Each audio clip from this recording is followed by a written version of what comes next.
새벽 우리에게 주신 하나님 말씀은 잠언 24장 23절에서 34절까지의 말씀입니다.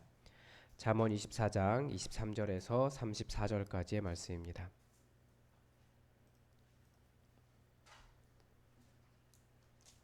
하나님의 말씀을 다 함께 읽겠습니다. 이것도 지혜로운 자들의 말씀이라. 재판할 때에 낯을 보아주는 것이 옳지 못하니라. 악인에게 내가 옳다 하는 자는 백성에게 저주를 받을 것이요 국민에게 미움을 받으려니와. 오직 그를 견책하는 자는 기쁨을 얻을 것이요 또 좋은 복을 받으리라. 적당한 말로 대답함은 입맞춤과 같으니라. 내 일을 밖에서 다스리며 너를 위하여 밭에서 준비하고 그 후에 내 집을 세울지니라. 너는 까닭 없이 내 이웃을 쳐서 증인이 되지 말며 내 입술로 속이지 말지니라. 너는 그가 행한 나도 행하여 그가 행한 대로 그 사람에게 갚겠다 말하지 말지니라. 내가 게으른 자의 밭과 지혜 없는 자의 포도원을 지나며 본즉 가시덤불이 그 전부에 퍼졌으며 그 지면이 거친 풀로 덮였고 돌담이 무너져 있기로 내가 보고 생각이 깊었고 내가 보고 훈계를 받았노라. 내가 좀 더 자자 좀 더 졸자 손을 모으고 좀 더 누워 있자 하니 내 빈궁이 강도같이 오며 내 곰핍이 군사같이 이르리라. 아멘.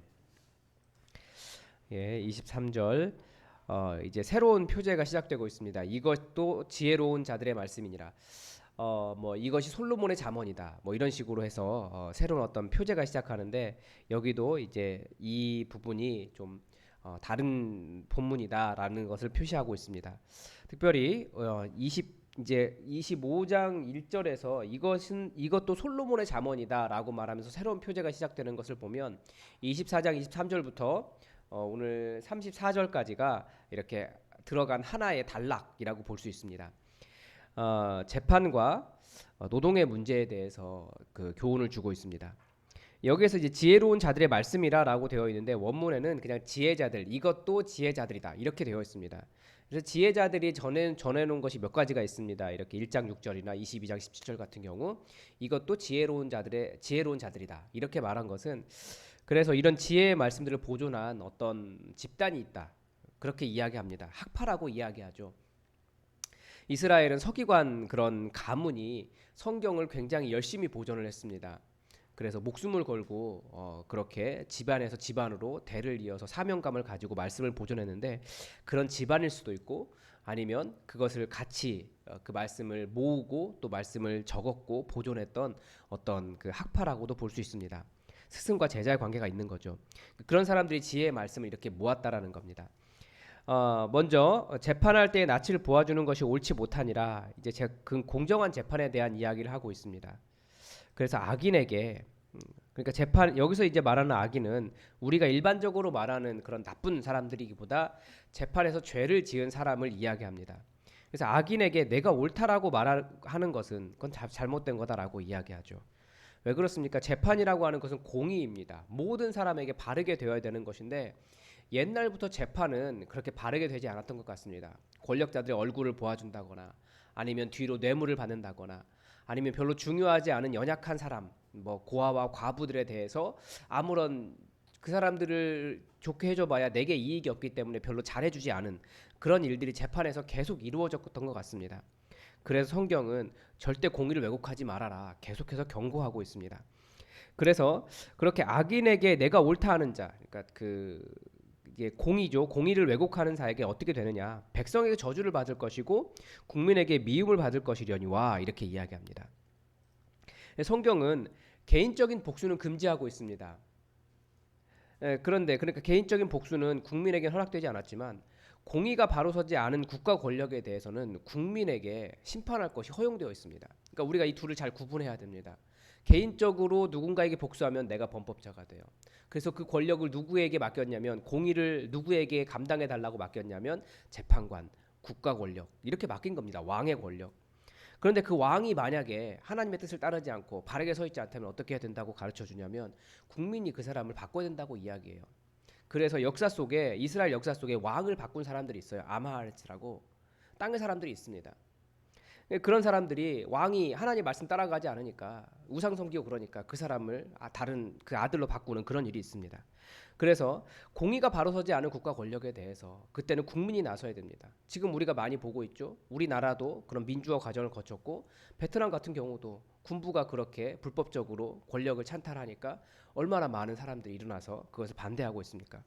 그래서 우리가 이런 관계들을 잘 기억해서 백성에게 저주를 받을 것이다. 악한 것이 잘못 서고 있을 때. 그래서 웬만하면 하나님께 주신 권력이기 때문에 인정을 하지만 그러나 잘못될 때 국민이 일어날 필요가 있다는 것도 가르쳐 준다라는 것 기억할 필요가 있습니다. 그리고 25절에서 오직 그를 견책하는 자는, 그러니까 견책이라고 하는 것은 그 사람을 바르게 재판한 재판관을 이야기하겠죠. 그 바른 재판관은 기쁨을 얻을 것이다. 또 좋은 복을 받으리라라고 되어 있는데 앞에서 우리가 이미 살펴본 앞에서 본 본문에 따르면 재판은 한쪽의 주장만 들으면 안 된다라고 가르쳐주고 있습니다. 양쪽을 다 들어야 된다고. 모든 판단은 마찬가지입니다. 모든 판단은 한쪽 이야기만 들으면 안 됩니다. 양쪽을 다 듣고 신중하게 듣고 판단해야지 억울함이 발생하지 않습니다.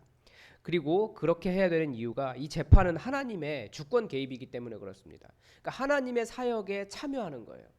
교회 사역에도 무엇인가를 판단하고 어떤 일을 진행하고 하는 건 하나님의 사역에 판단하는 것이기, 하나님의 주권을 내가 실행하는 것이기 때문에 아주 조심스럽게 양쪽의 이야기를 다 들으면서 그렇게 하나님의 일을 진행해야 된다라는 것을 볼 수 있습니다. 그리고 26절에서 적당한 말로 대답함이라고 되어 있는데 이게 바른 말이라는 뜻이거든요. 근데 이 바른 말이라고 하는 말이 25절에서 있는 그를 견책하는 자, 이게 같은 단어입니다. 바르게 하는 사람, 그러니까 그 바르게 하는 사람, 견책하는 자가 바르게 하는 사람, 적당한 말로 대답함도 바른 말이라고 되어 있는데 이게 바르게 한다라고 하는 것과 같은 동일한 어원입니다. 그러니까 그 정직한 판결을 하는 사람을 의미하는데 이 말이 이상하잖아요. 바른 말은 입맞춤과 같으니라. 이게 직역이거든요. 그래서 뭐라고 여러 가지 해석을 하는데 이 정직한 판결은 입술이 내는 좋은 것이다. 이렇게 보통은 해석적으로 번역을 합니다. 그러니까 정직한 판결, 바른 판결은 입술이 낼 수 있는 좋은 거라는 거예요. 그래서 우리가 바른 팔로 입술이 우리가 판단도 결국 입술로 말로 하게 되는데 우리가 그것을 판단할 수 있도록 신중해야 되겠지만 그것이 입술이 잘 낼 수 있도록 해야 됩니다. 그리고 이제 27절에서 갑자기 이제 일에 대한 게 나와요. 아직 그 노동의 그 재판이 다 끝나지 않았는데 27절에서 내 일을 밖에서 다스리며 너를 위하여 밭에서 준비하고 그 후에 내 집을 세울지니라. 이 동양의 수신제가와는 좀 반대되는 관점입니다. 동양은 그 집안을 다스리고 난 다음에 바깥일을 하라고 이야기합니다. 뭐 어느 것 하나에 경중이 있는 것이 아니겠죠. 그런데 약간의 동양과 서양의 관점이 조금 약간의 차이는 있는 것 같습니다. 수신제가, 그러니까 집안을 잘 다스리고 밖을 나가면 동양의 목적은 뭡니까?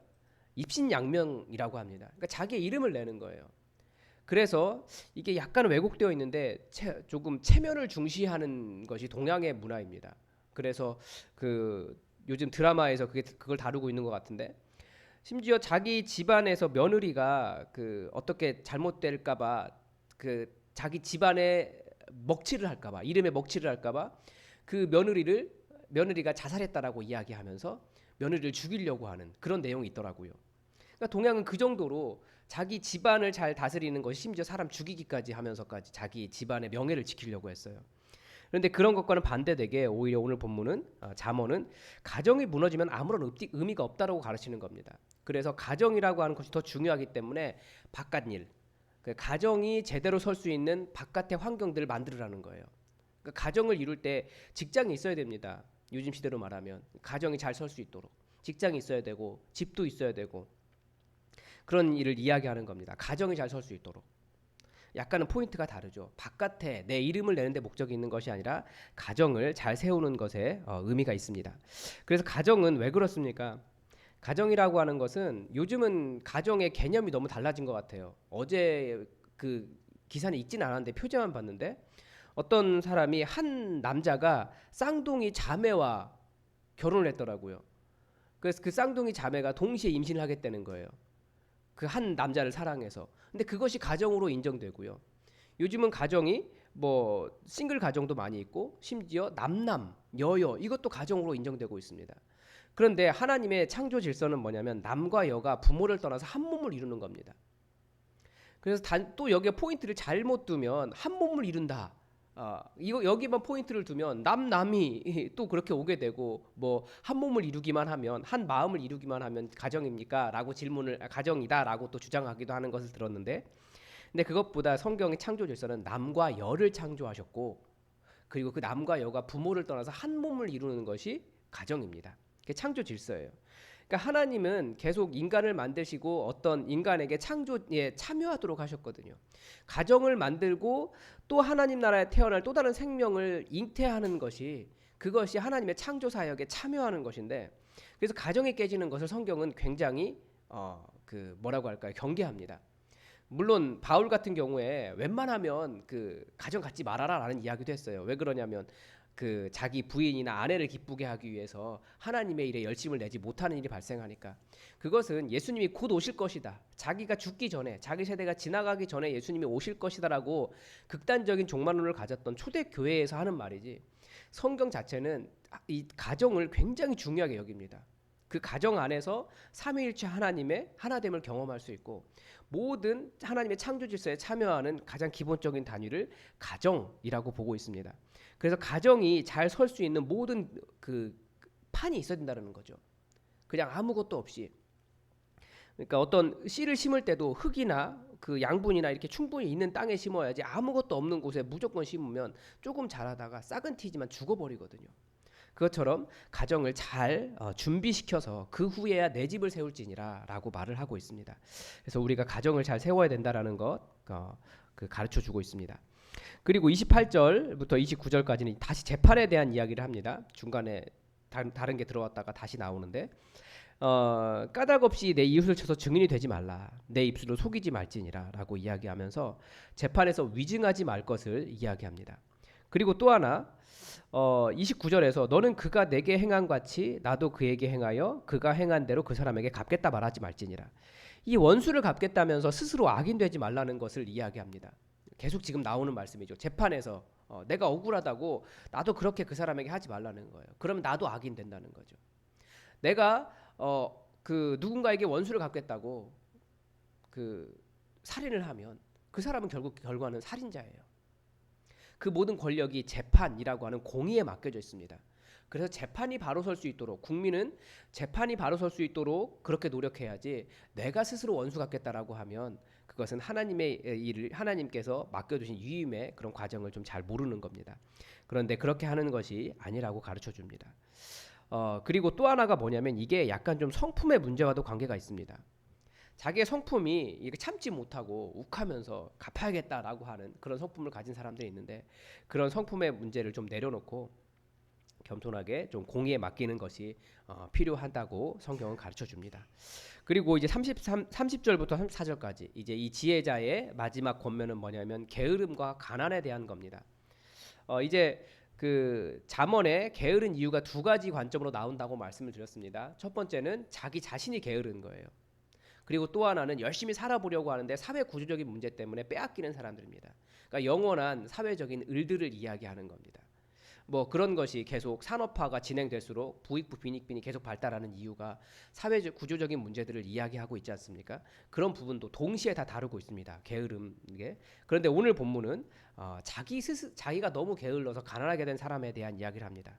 그러니까 게으름과 가난에 대한 이야기를 하는데 내가 게으른 자의 밭과 지혜 없는 자의 포도원을 지나며 본즉이라고 되어 있습니다. 보았다라는 거예요. 그래서 31절을 시작하기로 원문에는 뭐가 되어 있냐면 보아라라고 하는 말이 들어 있습니다. 보아라. 실제 보라는 거예요. 보니까 그 포도원에 가시덤불이 전부 퍼졌고 그 지면에 거친 풀로 덮였다. 돌담이 무너져 있었다. 돌보지 않은 겁니다. 가시덤불이 다 덮여 있으니까 포도가 잘 자라지 못할 것이고 지면에 거친 풀로 덮여 있다는 말은 이렇게 돌봐주지 않은 거예요. 돌담이 무너져 있다라는 것은 여우라든지 이런 것들이 와서 다 그 포도원을 다 뒤집어 엎고 포도를 따먹고 뭐 그렇게 했겠죠. 그래서 지혜를 어디서 얻었냐면 실제 삶의 현장에서 지혜를 배운 겁니다. 선지서의 예언 현상도 실제 삶의 현상을 보고 예언 현상이 있었거든요. 마찬가지로 우리는 우리 보이는 모든 것을 통해서 하나님의 제의를 배울 수 있습니다. 그런데 그래서 내가 보고 여기 지금 32절도 뭐라고 되어 있냐면 내가 보았다. 그리고 생각이 깊었다. 내가 보았다. 훈계를 받았다. 이렇게 되어 있습니다. 그러니까 보아라라고 해서 봤더니 보고 생각이 깊었다라는 거예요. 그래서 실제 어떻게 그 지혜를 얻을 수 있겠습니까? 본 것을 보았으면 그것을 그 경험을 실제 현장과 경험을 묵상하는 겁니다. 생각이 깊었고 그러면서 지혜를 얻는다라는 거예요. 선지연상도 마찬가지거든요. 하나님의 음성을 어떻게 듣느냐? 실제 삶을 보면서 아 이거구나 깊이 묵상할 때 성령님께서 깨닫게 하시는 것이 있다라는 겁니다. 물론 말씀도 당연히 있는 거고요. 그러니까 고대에는 선지현상이 그렇게 일어났습니다. 지혜도 마찬가지라는 거예요. 우리 삶의 현상을 보면서 우리 얼마든지 지혜와 훈계를 얻을 수 있습니다. 묵상하면서 내가 생각이 깊었고 그러니까 보아야 되고 그리고 생각이 깊을수록 거기에서 배울 수 있는 훈계가 있다라고 가르쳐 주는데 그 배운 것이 무엇이냐면 보니까 그 지혜 없는 자가 그 게으른 자가 참상이 나오는 거죠. 그게 이제 이 33절에서 말하는 겁니다. 그런데 그 게으른 그 오늘 24장에서 나오는 잠깐만요. 24장이죠. 네, 24장 23장에서 나오는 그 게으른 자의 참상이 두 가지가 나오는데 하나는 술꾼의 술타령입니다. 술꾼이 계속 술에 빠져가지고 결국 자기의 모든 가산을 탕진하고 가난하게 되는 경우를 하나 이야기했고 오늘 본문에서는 말 그대로 가난한 자예요. 게으른 자. 가난한 자가 아니고 게으른 자의 잠타령인데 제가 잘못 이야기했네요. 잘못 써놨네요. 그러니까 게으른 자의 잠타령인 거예요. 더 자고 싶은 거예요. 좀 더 자자. 좀 더 졸자. 손을 모으고니까 조금 더 어떻게 합니까? 손까지 모으고 더 깊게 자는 거예요. 조금 더 자려고 더 노력하는 거죠. 근데 그렇게 되면 어떻게 된다고요? 게으름을 계속해서 경고하고 있어요. 6장 11절의 반복이죠. 내 빈궁이 강도같이 오며 내 곰핍이 군사같이 이르리라. 완전히 회복될 수 없는 상태가 될 것이라고 경고하고 있습니다. 그러니까 가난 분명히 우리 사회가 우리 대한민국이라고 하는 사회가 뭐 사람들이 뭐 여러 가지로 나쁜 이야기를 하지만 그래도 우리 사회가 좋은 건 뭐냐면 자기가 노력한 만큼 무엇인가를 얻는 것이 가능한 국가입니다. 그러니까 산업화가 오래 진행된 국가, 사회 변동률이 굉장히 낮잖아요. 사회 변동이 신분이 변하지 않는다라고 이야기하거든요. 아무리 노력해도 내 신분이 변화되지 않는 나라가 너무나 많습니다. 그러나 대한민국은 그래도 여전히 자기의 노력 여하에 따라서 바뀔 수 있는 나라예요. 그런 나라가 어떻게 보면 좋은 나라죠. 그래서 이런 그런데 자기의 게으름이 있으면 좀 더 자자, 좀 더 졸자, 손을 모으고까지 더 게으르면 그 사람 회복될 수 없다라고 이야기합니다. 그래서 가난함을 벗어나는 거 성경은 굉장히 중요하게 여깁니다. 그 가난함이라고 하는 거 즐거움도 없고 삶의 여유도 없고 자기가 다른 사람에게 계속해 자존심이 상할 만한 상황들을 경험하고 뭐 어떤 그런 상황들이 가난한 건데 성경은 그런 가난함을 벗기를 바라고 있습니다. 그래서 그런데 그런 것들이 충분히 자기의 노력 여하에 따라서 달라질 수 있다라고 성경은 가르쳐 주고 있기 때문에 뭐 우리가 우리 자녀들에게 달라질 수 있다. 뭐 계속 자녀들은 뭐 다 끝났다라고 이야기하지만 절대 그런 것이 아니다라고 하는 진리를 깨닫고 삶을 다르게 살 수 있도록 우리가 잘 권면할 수 있었으면 좋겠습니다. 또 우리 다 함께 말씀을 묵상하겠습니다. 성령님께서 우리에게 하시는 말씀이 있습니다. 성경을 읽으면 그 음성을 듣는 훈련을 하는 겁니다. 깊이 묵상하시면서 여러분이 딱 걸렸던 말씀 그 부분에 머물러서 묵상해 보십시오. 생각이 깊으면 하나님께서 성령님과 함께 여러분에게 말씀해 주십니다. 생각을 깊이 하는 훈련을 하시면서 또 말씀을 가지고 기도하시기 바랍니다. 다 함께 기도하겠습니다.